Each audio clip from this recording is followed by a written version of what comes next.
Bienvenue dans le journal de l'intelligence économique, l'émission qui révèle les dessous de la compétition économique.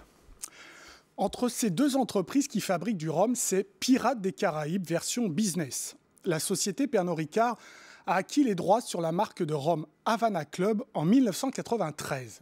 Depuis cette date, l'entreprise Bacardi ne cesse de lui contester ce droit, au point même de réussir à faire voter en 1998 une loi par le Congrès américain qui retire tout simplement à Pernod Ricard la propriété de sa marque aux États-Unis. Nous avons enquêté plusieurs mois sur cette guerre du rhum. Pernod Ricard a accepté pour la première fois d'évoquer cette affaire devant des caméras de télévision. En revanche, malgré nos nombreuses propositions, la société Bacardi a refusé de s'exprimer. Une enquête signée Camille Rustici. La Havane, son soleil, ses voitures américaines, son architecture et son rhum légendaire. Mais derrière la carte postale, c'est la guerre économique.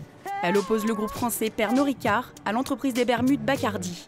Car Bacardi conteste les droits de Pernod sur la marque de rhum Havana Club.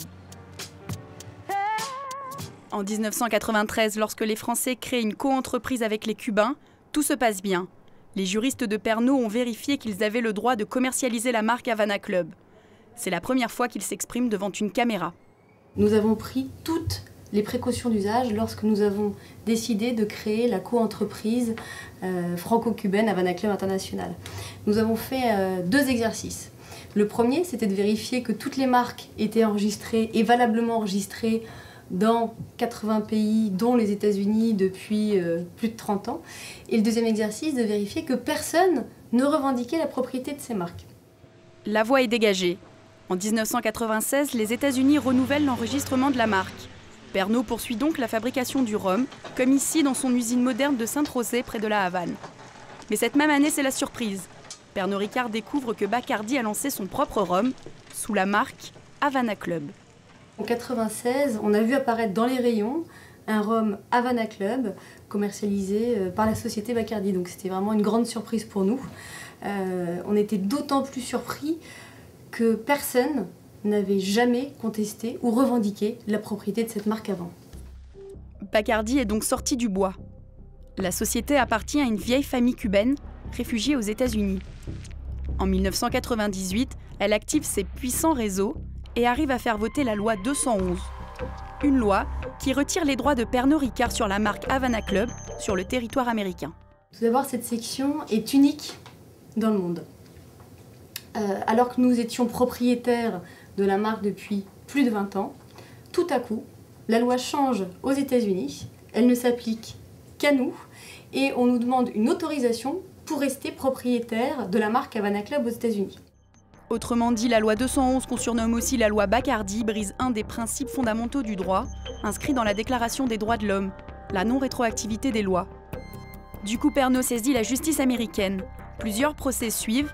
En mars 2011, la Cour d'appel de Washington lui donne tort, mais les trois juges ne sont pas d'accord. L'un d'eux a condamné la loi 211. Pernod va donc porter l'affaire devant la Cour suprême des États-Unis. Le groupe français a déjà gagné à l'OMC. En 2002, la Commission européenne y a fait condamner la section 211, et donc les États-Unis. Mais visiblement, les Américains s'en moquent. La loi 211 a été condamnée par l'OMC en 2002 car elle viole les accords TRIPS qui sont des traités internationaux relatifs à la propriété intellectuelle. Il faut savoir que depuis 10 ans, quasiment chaque mois, l'OMC demande aux États-Unis de se conformer à cette décision de 2002 et qu'à date, tous ces appels sont restés lettres mortes. 20 ans déjà que sévit la guerre du rhum entre Pernod et Bacardi, la société n'a pas souhaité répondre à nos questions. La bataille est loin d'être finie, car l'enjeu est de taille.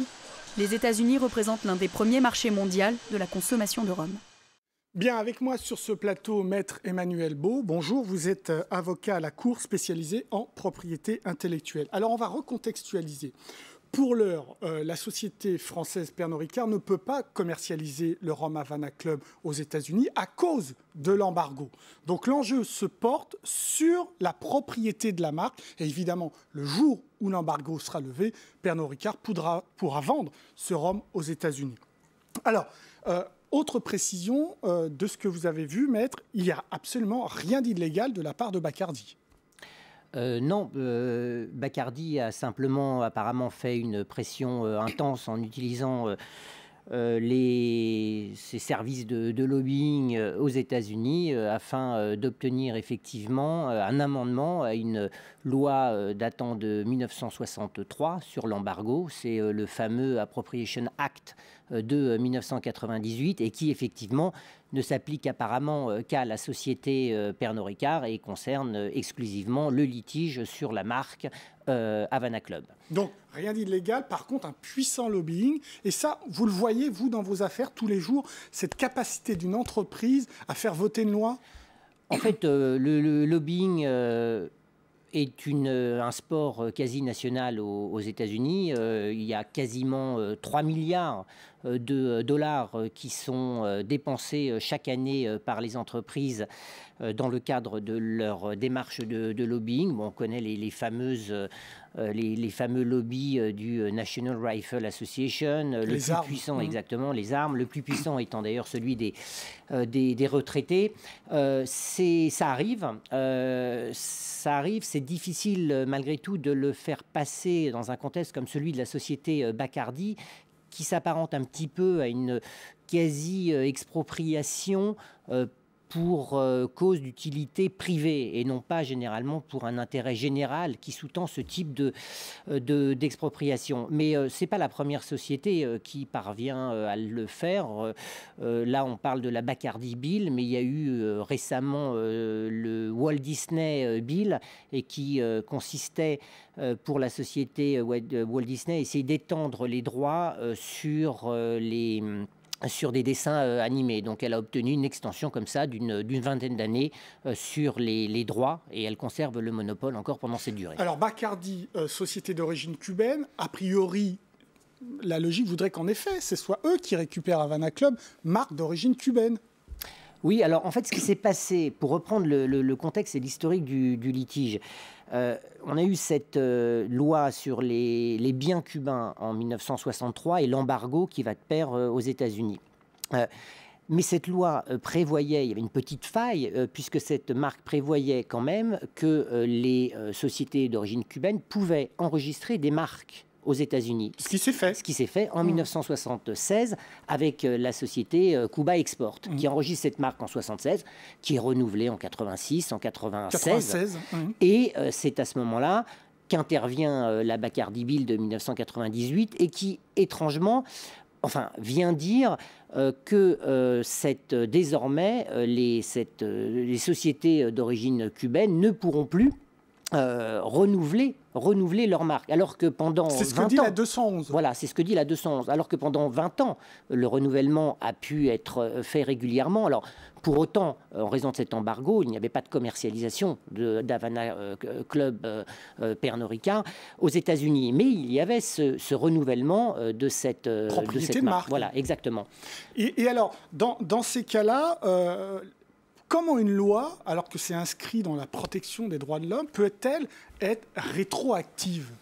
Alors, en fait, le principe de non-rétroactivité est un principe qui est affirmé par les différentes législations, qui est également affirmé par les juridictions supranationales et les règles supranationales. Dans le Code civil, par exemple, en France, on dit qu'une loi n'a d'effet que pour l'avenir.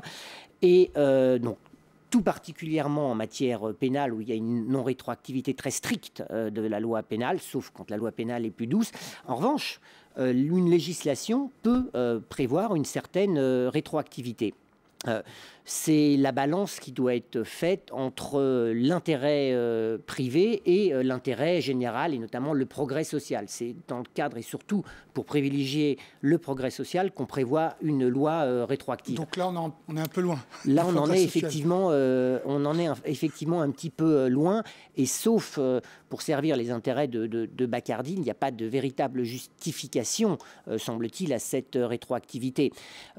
Donc il y a ce principe de non-rétroactivité qui pose un véritable problème dans le cadre des actions qu'il y a eu aux États-Unis, et puis le principe de ce qu'on appelle le substantive due process of law, qui est un principe d'équité et qui en l'espèce ne semble pas avoir été respecté. Alors la justification qui est donnée à la fois par les juridictions qui ont été saisies c'est de dire qu'en fait, cet Appropriation Act de 1998 n'a fait que revenir sur une exception qui était envisagée dans l'acte de 1963, c'est-à-dire qui permettait l'enregistrement et le renouvellement des marques. On est revenu sur cette exception-là. Mais en fait, ça aboutit véritablement à une expropriation pure et simple de la société Pernod Ricard. Enfin, alors ça c'est aussi le point de vue de l'OMC, qui condamne donc la section 211 des États-Unis.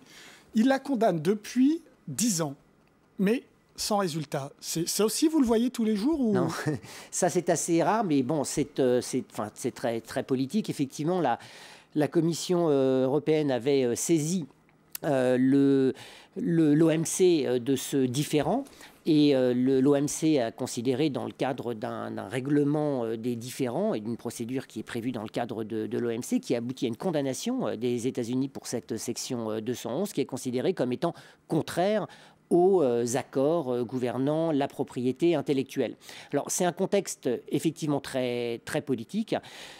Il y a une sanction qui a été, enfin une sanction du comportement des États-Unis qui a été prononcée par l'OMC et qui n'est pas respectée par les États-Unis. Et chaque année, en fait, il y a un délai normalement qui est donné à l'État qui a été considéré comme étant en violation des règles pour se conformer à ces règles.